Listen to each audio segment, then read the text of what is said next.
Hi guys, I'm BP. As we see in the video thumbnail, Mr. Buffett, the greatest investor of all time, suggests an investment in an asset class, but we don't consider that investment. Let us look out his speech in an annual general meeting in his company. Tell the youngsters in the class, they're probably around 16 or 17, and if they're like I was when I was 16, I was only thinking of two things, and Martin's Aunt Barbara wasn't going out with me, so I was down to cars. Uh, I tried hearses, but that didn't work. And let's assume, and I use this let's assume a genie appeared to you when you turned 16, and the genie said, you get any car you want tomorrow morning tied up in a big pink ribbon, anything you name, and it can be a Rolls Royce, it can be a Jaguar, it can be a Lexus, you name it, and that car will be there and you don't owe me a penny. And having heard the genie stories before, you say to the genie, what's the catch? And of course the genie says, well, there's just one. That car, which you're going to get tomorrow morning, car of your dreams, is the only car you're ever going to get. So you can pick one, but that's it. And you still name whatever the car of your dreams is, and the next morning you receive that car. Now what do you do knowing that's the only car you're going to have for the rest of your life? Well, you read the owner's manual about 10 times before you put the key in the ignition. You keep it garaged. You change the oil twice as often as they tell you to do. You keep the tires inflated properly. If you get a little nick, you fix it that day so it doesn't rust on you.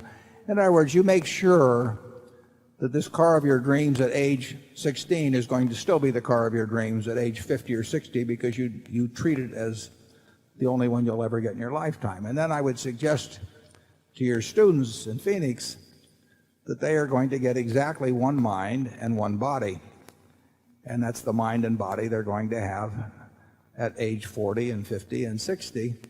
And it isn't so much a question of preparing for retirement precisely at those ages. It's a question of preparing for life at those ages, and that they should treat the importance of taking care and maximizing that mind and taking care of that body in a way that when they get to be 50 or 60 or 70, they've got a real asset instead of something that's rusted and been ignored over the years. And it will be too late to think about that when they're 60 or 70. You can't repair the car back into the shape it was. You can maintain it. And in the case of a mind, you can enhance it in a very big way over time. But the most important asset your students have is themselves. I will take a person graduating from college, and assuming they're in normal shape and everything, I will be glad to pay them, probably $50,000 for 10% of all their earnings for the rest of their lives. Well, if I'm willing to pay them 10% for $50,000 for 10%, that means they're worth $500,000 if they haven't got a dime in their pocket, as long as they've got a good mind and a good body.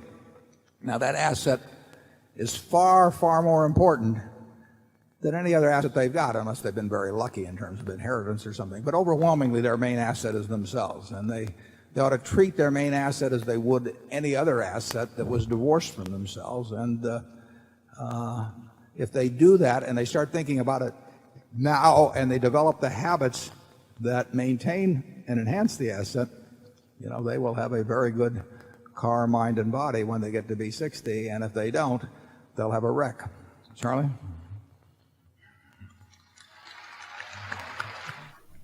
So, as we guys see, the greatest investment one can do is investing in our body and mind. Like Buffett says, I also totally agree with him. And I say how investing in our mind requires a bit time for us. It's just a simple things like talking to really positive thinking peoples, and reading books, and meditating for a while. And investing in our body is also simple, but we should regularly follow our diet and regular exercises. That will make our life healthy and happy. Okay, guys. Now let us learn what's the biggest asset one can have in his life. It's nothing but his mind and body. See you in next video, guys. Stay tuned. Thank you.